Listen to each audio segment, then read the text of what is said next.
God bless you. So we Christians, what do we do for the homeless? Many people have a good excuse, and it's, I'm not going to give the homeless because they're going to use it for X, Y, and Z. If that's your excuse, then why don't you just buy them lunch? Because then you know they're going to eat it. They have to eat, right? I understand if you don't give because they might use it for drugs or alcohol, but you can buy them lunch, can you?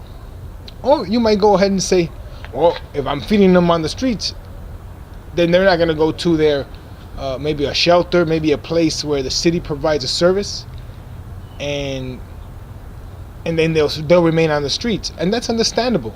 However, if that's the case, are you helping at these shelters? Are you volunteering your time and effort? See, it's easier to just give $1 versus getting off my couch and going to volunteer my time, because for us, our time is more valuable.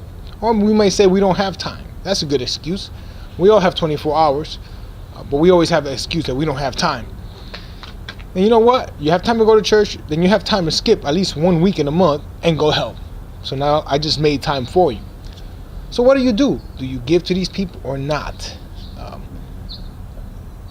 At the end, the Bible says, do not give grudgingly. So if you're going to give, just give them.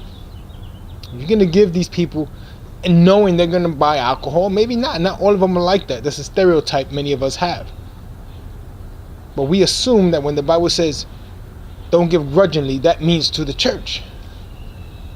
And if your church is not putting out a list of exactly what they're spending their money on, then it's no different than a homeless person that you have no idea what they're going to spend their money on. So before you go judge a homeless person because they're begging on the street, we don't know where they came from, and we don't know their situation.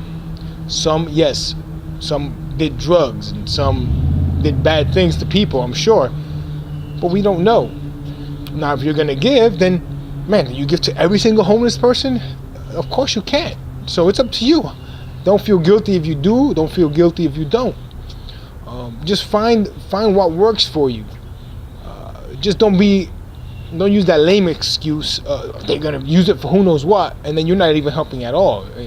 If you're gonna use that and say, well, they're not going to get off the streets, well, then why don't you go help? Why don't you go volunteer to help them? So don't use that lame excuse, which is basically, I'm too cheap, I ain't giving jack. At the end, if that's the truth, or I don't care enough to give. That's the truth. When you come down and you're all naked before God, the truth is you didn't care to give.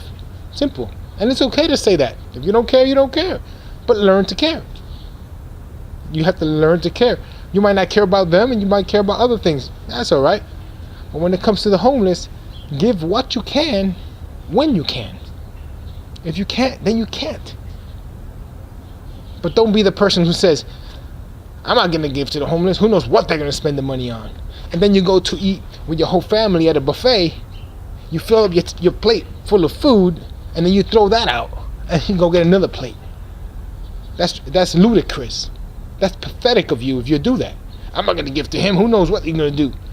Once again, you go to either a restaurant or buffet, and you're throwing half of your plate away.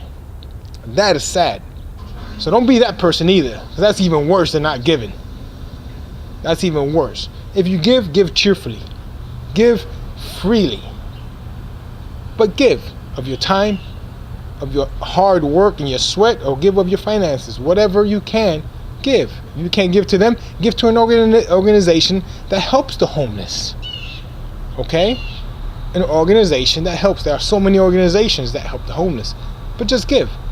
That's what we're meant to do. Give. You're not going to die with it, and you're not going to take it with you. God bless you, and don't ever forget that what Jesus Christ did is enough.